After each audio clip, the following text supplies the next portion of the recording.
मार्ग बता रहा हूँ। अब बताओ मैं गलत बोलता हूँ क्या? बिल्कुल सही बोला, सत्य सत्य बात है। तो सत्य बोलने से गाली खाओ, दंड भोगो। आजकल की दुनिया उल्टी सत्य तो आपको बताइए, सत्य थोड़ा सा। कार्तिक पूर्णिमा 3 साल होगा, है ना? तो अगहन तो पूरा बचेगा ना, तब तो 3 महीना होगा। तो अगहन, पूष और माघ 3 महीना, और फागुन का 13वें दिन महाशिवरात्रि। मैं भी बोल रहा था अगहन को छोड़ रहा था। अगहन को छोड़ना नहीं है, क्योंकि कार्तिक पूर्णिमा से शुरू करोगे ना तो अगहन तो पूरा रहेगा। कार्तिक पूर्णिमा आपको 3 साल होगा। तो अगहन, पूष और माघ 3 महीना हो गया, और फागुन का 13वें दिन महाशिवरात्रि पड़ेगा। कुल मिला के वही बात निकलती है। एक बात, ये सब अध्ययन हो गया। तीसरे अध्ययन हमने किया, सब दशहरा से चलते हैं, कोई नवरात्रि से चलते हैं। अब देखो, पुराण कहता है कि देवशयनी एकादशी से लेकर और देव उठनी एकादशी तक देव शयन करते हैं। और नर्मदा पुराण कहता है कि द्वारा मार्कंडेय जी महाराज कहते हैं कि जो ये माँ का श्री विग्रह लेकर चलता है, उसके पीछे 33 कोटि देवी देवता और सारे पितृगण उसके पीछे चलते हैं। तो बताओ, ये दशहरा से और नवरात्रि से चलने वाला परिक्रमा क्या सही है क्या? क्योंकि उनके साथ में देवता तो शयन कर रहे हैं, तो देवता तो चल ही नहीं रहे हैं। तुम देवता को छोड़ के परिक्रमा कर रहे हो। और फल कौन दिलाता है? इतना पुरुषार्थ है, इतना तपी नहीं हो कि भगवान से सीधा संपर्क कर सके। देवता फल दिलाते हैं। कौन? इसीलिए यज्ञ में देवता का पहले पूजा होता है, भगवान का बाद में। क्योंकि आपके यज्ञ है कि जो भी है उसको देवता ही वहां तक पहुंचाते हैं। इसीलिए देवताओं का स्थापना किया है भगवान ने। आप तप करते हैं तो आपकी तप शक्ति को देवता ही पहुंचाते हैं।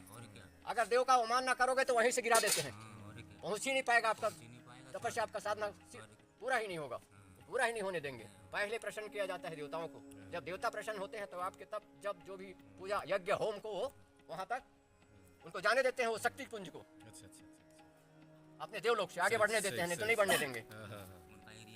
ये परिक्रमा एक यज्ञ के बराबर है।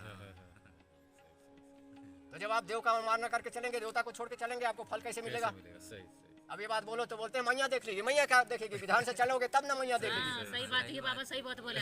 विधान से विपरीत चलोगे, विधान को नहीं मानोगे तो मैया तुमको फल नहीं दंड देगी।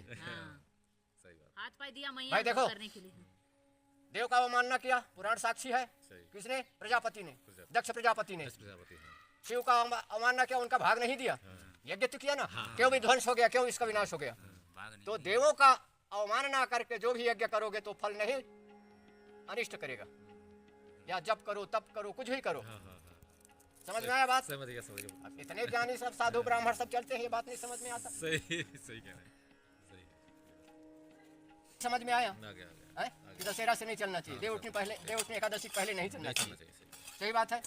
आप देव का अवमानना करेंगे, देव को छोड़ के चलेंगे तो देव आपके साथ नहीं है, आपको फल कौन देगा? बहुत लोग चलता है ऐसा। बहुत लोग चलते हैं। अरे साधु चलता है, बड़े बड़े अखाड़े का साधु चलता है। सही कह रहे हैं। आगे घर में बढ़ता है, इसलिए पहले अब घूम के चले जाते हैं। हमने घूमने के बाद इन तथ्यों का हम अध्ययन किए, मन में चिंतन किए। कोई बातें हैं हमारे चिंतन में। सही कह रहे हैं। सही। तो ममलेश्वर अगस्त मुनि का तप किया हुआ है शिवलिंग। तो ममलेश्वर और माने आप ज्योतिर्लिंग के रूप में प्रसिद्ध हो बोले। तो वो भी ज्योतिर्लिंग के ओंकार नाथ नहीं, ममलेश्वर प्रसिद्ध हो गया। और ओंकार नाथ जो है जगत के स्वयंभू हैं। स्वयंभू है। नहीं समझे? लेकिन ओंकार नाथ मुख्य है वहाँ। अच्छा। बात एक ही बाबा वैसे तो है। हाँ, जल पहले ओंकार पे। हाँ, तो जल तो ओंकार जी में पहले चढ़ना चाहिए, बाद में ममलेश्वर ज्योतिर्लिंग में। समझ रहे? देखिए यहाँ से मैया वहाँ ब्रिज के नीचे से आ रही है मैया, वहाँ से ऐसे आके ऐसे जा रही हैं नर्मदे हर।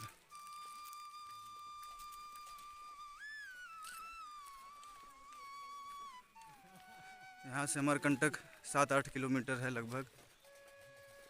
हम इस समय हैं कपिल धारा के पास। यहाँ से देखिए मैया का धारा आ रहा है और आगे जाके ऐसे आगे कपिल धारा के रूप में आगे निकल गई है मैया नर्मदे हर। अमरकंटक का जंगल समाप्त हो रहा है, दमगढ़ का जंगल। सामने हमें यहाँ आगे रोड मिल जाएगा अमरकंटक तक के लिए। नर्मदे हर। गेट है कपिल धारा का, यहाँ से आगे कपिल धारा है और ये रोड पे हम आ गए हैं। यहाँ से आगे अब चलेंगे अमरकंटक की ओर। नर्मदे हर। देखिए अमरकंटक की जड़ी बूटियाँ हैं।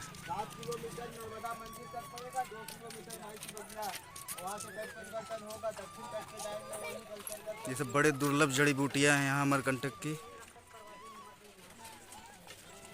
अमरकंटक के जड़ी बूटियों के लिए बहुत ही फेमस है।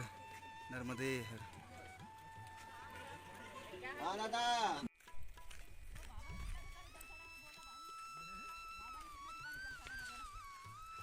नर्मदे हर। देखिए यहाँ मैया का रूप। इस समय हम आगे बढ़ रहे हैं अमरकंटक की तरफ कपिलधारा से। यहाँ से 7 किलोमीटर है अमरकंटक। देखिए यहाँ मैया का रूप। नर्मदे हर।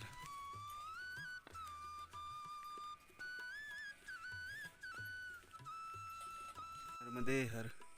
देखिए यहाँ मैया ने दर्शन दिया है। थोड़े थोड़े दूर पे दर्शन दे रही है मैया।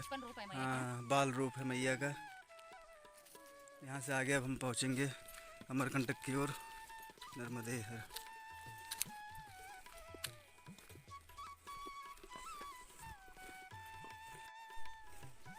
देखिए है अमरकंटक का जंगल।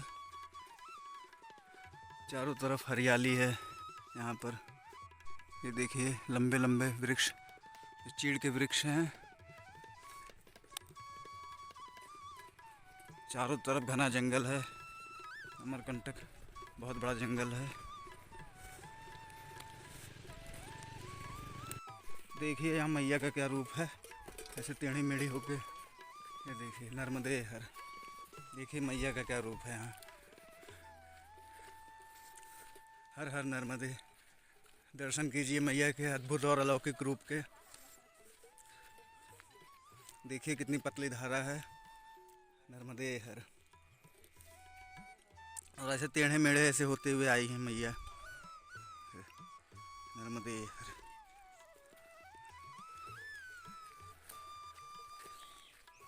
ये सब दृश्य आपको अमरकंटक में ही देखने को मिलेंगे। मैया के इस रूप के दर्शन अमरकंटक में ही हो सकते हैं। नर्मदे हर। देखिए क्या सुंदर रूप है मैया का। हर हर नर्मदे।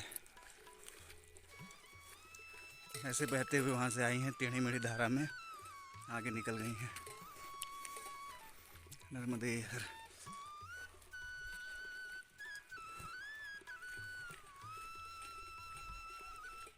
बीच बीच में दाहिनी ओर हमें दर्शन देते चल रही है मैया।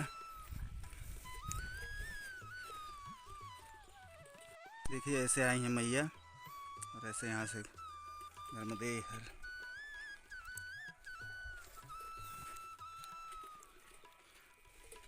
वहाँ से आई हैं ऐसे। देखिए मैया का रूप दर्शन कीजिए। ये माधव सरोवर है। ये मैया का जल रोका गया है यहाँ, इसीलिए इतना बड़ा रूप है। नर्मदे हर।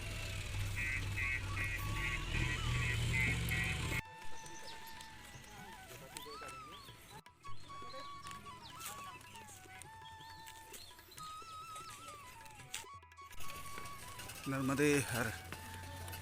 हर हर नर्मदे। हम पहुंच गए हैं श्री कल्याण सेवा आश्रम। ये आश्रम है। ये है मृत्युंजय आश्रम, अमरकंटक, जिला अनूपपुर। नर्मदे हर। अमरकंटक आश्रम, मृत्युंजय आश्रम, नर्मदे हर।